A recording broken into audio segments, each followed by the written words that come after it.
আমরা সেরকমই একটি ভিডিও তাদের বর্তমান কথিত ইমামুজ্জামান জনাব সেলিমের মুখ থেকে শুনে আসি। যে ভিডিওর মধ্যে সে দাবি করছে যে যারা হিন্দুদেরকে কাফের বলে তারা নাকি ভুলের মধ্যে আছে, নাউজুবিল্লাহ, এবং হিন্দুদেরকে আল্লাহ তাআলা নাকি কোরআনের কোথাও কাফের বলেন নাই। আসলে এই ভিডিওর মাধ্যমে, এই বক্তব্যের মাধ্যমে সে মূলত অন্য ধর্ম অবলম্বন করেও জান্নাতে যাওয়া যাবে বা মুক্তি পাওয়া যাবে বলে দাবি করেছে। চলুন আমরা ভিডিওটি শুনে আসি। আপনারা মনে করেন যে মুসলমানরা আমাদের হিন্দুদেরকে কাফের মনে করেন? নো, যারা আপনাদেরকে একচেটিয়া কাফের আখ্যা দিচ্ছে তারা ভুল করছে। আল্লাহকে বলছেন হিন্দু কাফের, আল্লাহকে বলছেন খ্রিস্টান কাফের। প্রিয় মুসলমান ভাইরা, আপনারা শুনলেন হিজবুত তাওহিদ নামক কুফরি সংগঠনের কথিত ইমামুজ্জামান সেলিমের ভ্রান্তিপূর্ণ বক্তব্য। সেখানে সে দাবি করছে যে হিন্দুদেরকে কাফের বলা নাকি, খ্রিস্টানদেরকে কাফের বলা নাকি সম্পূর্ণ একটি ভুল। যারা হিন্দুদেরকে কাফের বলে তারা নাকি ভুল করছে। সাথে সাথে সে এও দাবি করলো কোরআন শরীফের কোথাও নাকি হিন্দুদেরকে কাফের বলা হয়নি। আসুন আমরা কোরআন শরীফ থেকে এই বিষয়টি পরিষ্কার করার চেষ্টা করি। কোরআন শরীফের দুটি আয়াতে আল্লাহ পাক রব্বুল আলামিন এই বিষয়টি সুস্পষ্টভাবে জানিয়ে দিয়েছেন। ইসলাম ছাড়া কেউ যদি অন্য ধর্ম অবলম্বন করে এবং অন্য ধর্মকে পালন করে তাহলে সে ক্ষতিগ্রস্তদের অন্তর্ভুক্ত হবে এবং আল্লাহ তাআলার কাছে তার এই ধর্মটা কখনোই গ্রহণযোগ্য হবে না।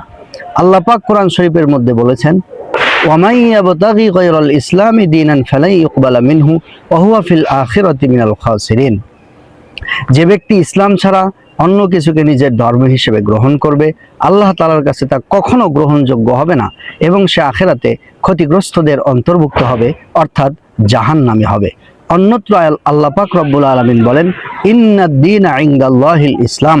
আল্লাহ তাআলার কাছে গ্রহণযোগ্য ধর্ম হিসেবে একমাত্র গ্রহণযোগ্য ধর্ম হচ্ছে ইসলাম। ইসলাম ছাড়া আর কোনো ধর্ম আল্লাহ তাআলার কাছে গ্রহণযোগ্য হবে না। এটি পবিত্র কোরআনুল কারীমের সুস্পষ্ট ঘোষণা। এবার কাফের কাকে বলা হয়?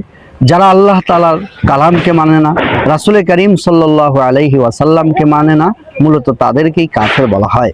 আল্লাহ তাআলার সুস্পষ্ট আয়াতকে যারা অস্বীকার করে তাদেরকেই কাফের বলা হয়। হিন্দুরা কি কোরআনকে মানে? হিন্দুরা কি আল্লাহ তাআলার জীবন বিধান ইসলামকে মানে? অবশ্যই মানে না। তাহলে তাদেরকে কেন কাফের বলা হবে না? ইসলামের এই শাশ্বত এবং চূড়ান্ত এই আয়াতকে, বিধানের বিরোধিতা করার মাধ্যমে হিজবুত তাওহিদ মূলত যারা হিন্দুদেরকে কাফের বলে তারা ভুলের মধ্যে আছে, এই কথা বলার মাধ্যমে সে মূলত কোরআনকেই, পক্ষান্তরে আল্লাহ তাআলাকেই ভুলের মধ্যে আছে বলে সে পরোক্ষভাবে সাব্যস্ত করলো। এজন্যই আমরা হিজবুত তাওহিদকে ভ্রান্ত বলি। এজন্যই উলামায়ে কেরাম হিজবুত তাওহিদকে একটি কুফরি সংগঠন হিসেবে চিহ্নিত করে। এর মাধ্যমে সে কি বার্তা দেওয়ার চেষ্টা করলো? এর মাধ্যমে সে বার্তা দেওয়ার চেষ্টা করলো যে ইসলাম পালন করার মাধ্যমে যেরকমভাবে নাজাত এবং মুক্তি পাওয়া যায়, অন্য ধর্ম অবলম্বন করার মাধ্যমেও সেরকমভাবে নাজাত এবং মুক্তি পাওয়া সম্ভব। এই বার্তাটি সে দেওয়ার চেষ্টা করলো, যা সম্পূর্ণ একটি